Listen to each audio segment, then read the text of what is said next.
is basically the Tithi. Okay, the Tithi principle is a Jal Tattva principle. Vara is a Agni principle. The Tithi is a Jal Tattva principle. There are 30 Tithis in a month. 15 for Shukla Paksh and 15 for Krishna Paksh. The Shukla Paksh Tithis mein Chandrama is basically going towards attaining full light. Now let me give you 2 minutes for explaining what is Tithi all about. The Tithi is basically the relationship between Shiva and Parvati. Okay. On the day of Purnima, the Surya is right in front of the moon. It is at 180 degrees. So there is a full light of Surya falling on the moon. This is called basically Purnima. Purnima wale din hi Gauri Purna hoti hai. Okay. So the entire light of Shiva falls on, basically of Surya falls on Gauri. Okay. So therefore we celebrate the Guru Purnima on the 15th Tithi. Any Guru which you worship, whether it is a Guru Nanak and Guru Dattatreya, the same thing is basically celebrated on the Purnima. Reason being, all Guru, if you want to worship the Guru, if you want to worship the teachers, if you want to have a good relationship with the teachers, you can start worshipping Shiva on the Purnima. Every Purnima comes once in a month. So Purnima is the right Tithi to worship.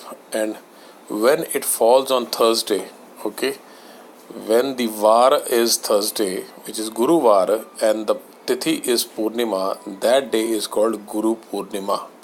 Okay, so this is a very auspicious time. Or you can start any educational institution, you can start any learning organization on a Guru Purnima Tithi. Or in case you don't get a suitable Tithi, try to do is basically on if the Tithi is Purnima. Okay. But we have to be very careful about the Var, okay, because Tithi is Jal Tattva relationship. So you can either do it on Monday or on Friday. Monday is ruled by Moon and the Friday is ruled by the Venus, Shukra. Both have got Jal Tattva. So Purnima falling on Monday or Purnima falling on Friday is a good day for starting any relationship. Okay, relationship I'm saying. Okay, if you want to get engaged in marriage, okay, this is very good day and Tithi. So here what we see is that he is born on Shukla Pratipada. Okay, Shukla Paksh Pratipada. Okay, on the Pratipada is the first day. It is next day to Amavasya. Okay, Amavasya is a Tithi when both sun and moon conjoin together. Okay, when the sun and moon conjoin together, there is complete darkness. Moon doesn't get any light and moon is completely burnt. When this happens, a child born on Amavasya goes through strife in life. Okay, there is a poverty, there are a lot of other issues, the creativity completely goes for a toss. So the birth of Amavasya is not right, the birth of Amavasya is not good. पितरों की तिथि होती है ये, इस दिन पितर नीचे आते हैं और पितर basically offering food to the pitra, offering food to the pigeons is going to be very good, and it will get the blessings of the pitra. Giving food to Brahmins on Amavasya is very good. So Pratipada is the first Tithi after the Amavasya, which means that moon is very weak. It will start its journey towards the light, towards attaining the full Purnima. But Pratipada is not a good day from the birthday perspective. So Pratipada is ruled by sun, Surya, so which is Agni Tattva. So Tithi is a Jal Tattva, and when it is ruled by Agni Tattva, Surya, okay, there will be a clash of Tattvas, which means it is called Tithi Dosha. Okay, so there is a Tithi has a problem. Now let me see where this Surya is sitting in the chart.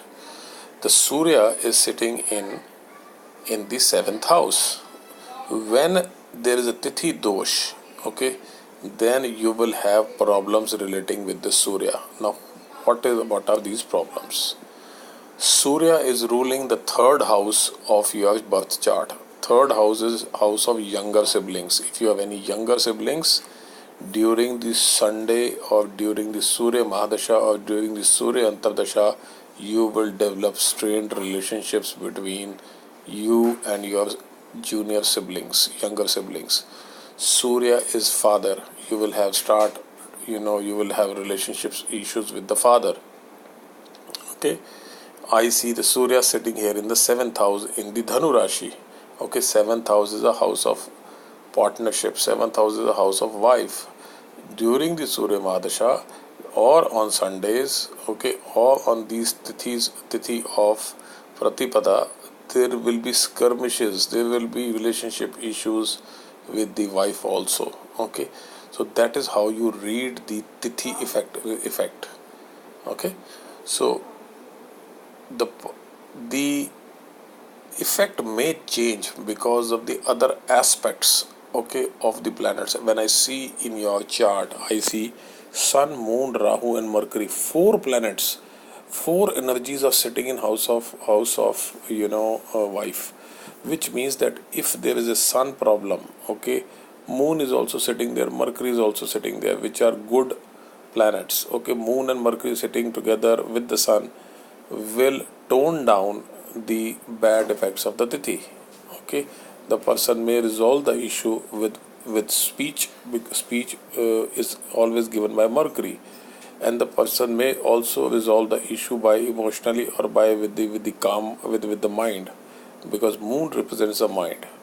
Okay, Rahu is also sitting with the Surya. Sun and Rahu sitting together in the together, it means that you have been born when there was a Surya Grahan. Okay, सूर्य को ग्रहण था जिस दिन आपका जन्म हुआ. Okay, so the energies prevailing on that day were not good at all.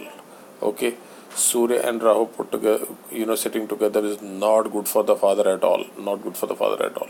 Okay, so this is on the tithi. Okay, let me now go through the other part, which is the nakshatra. Now you are born in the nakshatra of Purva Ashad. Okay, the Purva Ashad nakshatra 2, which means second pada. We have 4 padas of every nakshatra: Dharma, Artha, Kama, Moksha. Okay, Venus, okay, is in the you are born in the nakshatra of Purva Ashad, which is Artha nakshatra.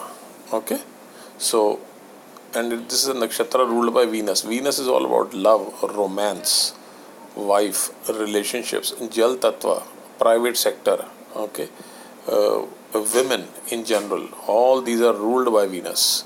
Okay, so nakshatra is basically Vayu. Var is Agni, Tithi is Jal, and nakshatra is Vayu. Okay, when the Vayu, the biggest enemy of Vayu is Prithvi Tattva, because the Vayu makes the Prithvi dry.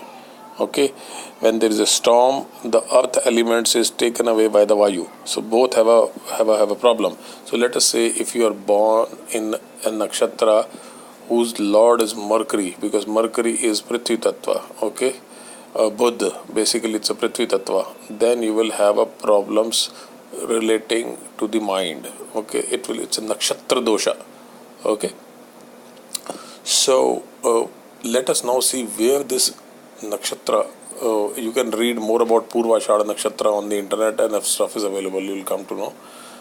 But I will later on in my other videos, I will explain what Purva Ashada nakshatra is all about.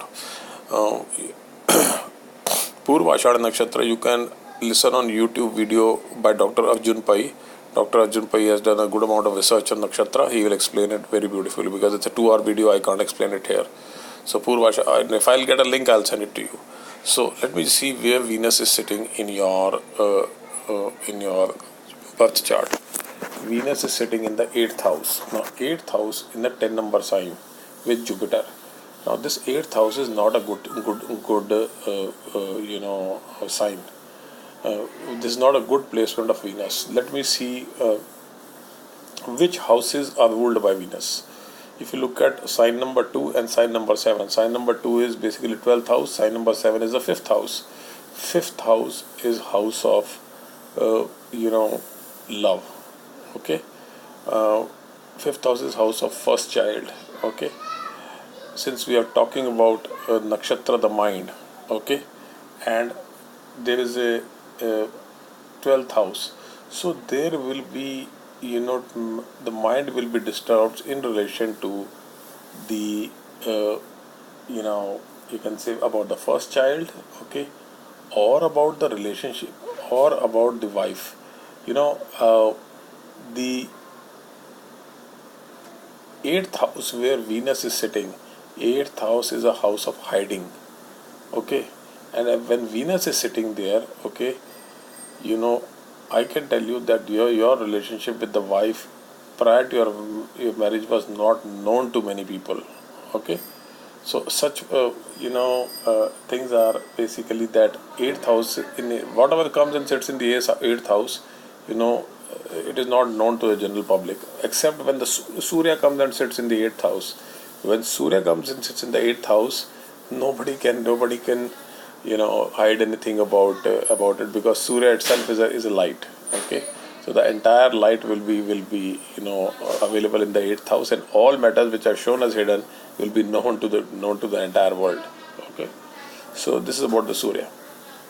So coming back to Venus, Venus is ruling your 12th house, and 12th house is house of basically you say seclusion.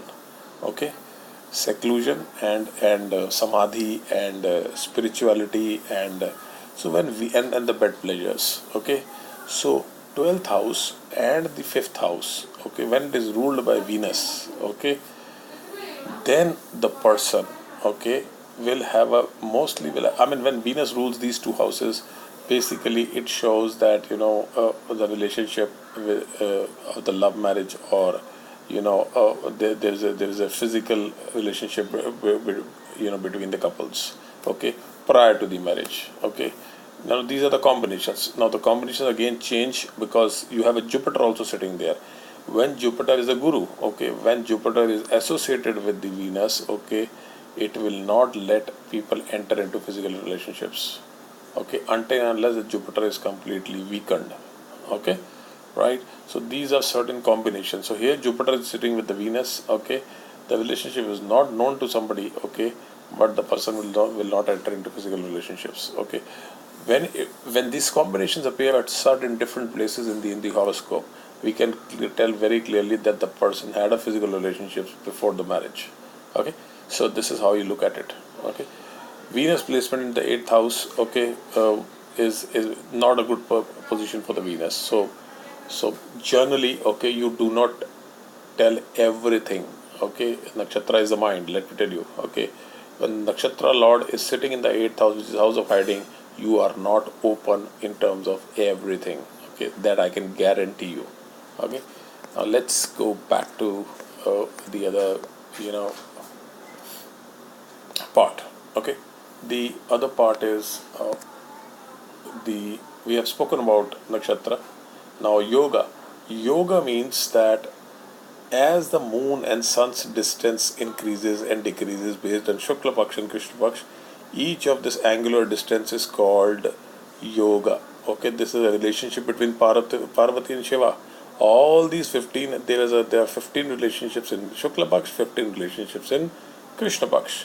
Each of these yogas are called have a name, and they have basically ability to bind.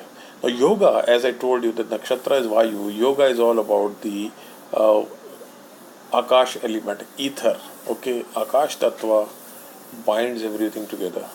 Okay, so when Akash Tattva is highest in a chart, okay, the person has the ability to bind people.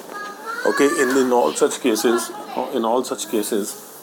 what happens that the person may bind the family, the person may try to bring everybody together. So good Akash Tattva in the chart supports binding. हमारे जितने भी planets हैं, जितने भी ग्रह हैं, वो पूरे आकाश में bind है. Okay, the binding principle. So we will speak Dhruva Yoga later on. Then I have the Karna. Okay, Karna is a direction of my karma. Okay, direction of my career, which is called Prithvi Tattva. So, and this is a Bhava Karna.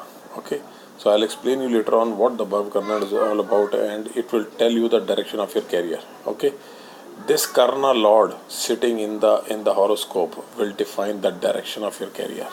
Okay, this is now. I will, as I get more time, I will keep on speaking about each of these things.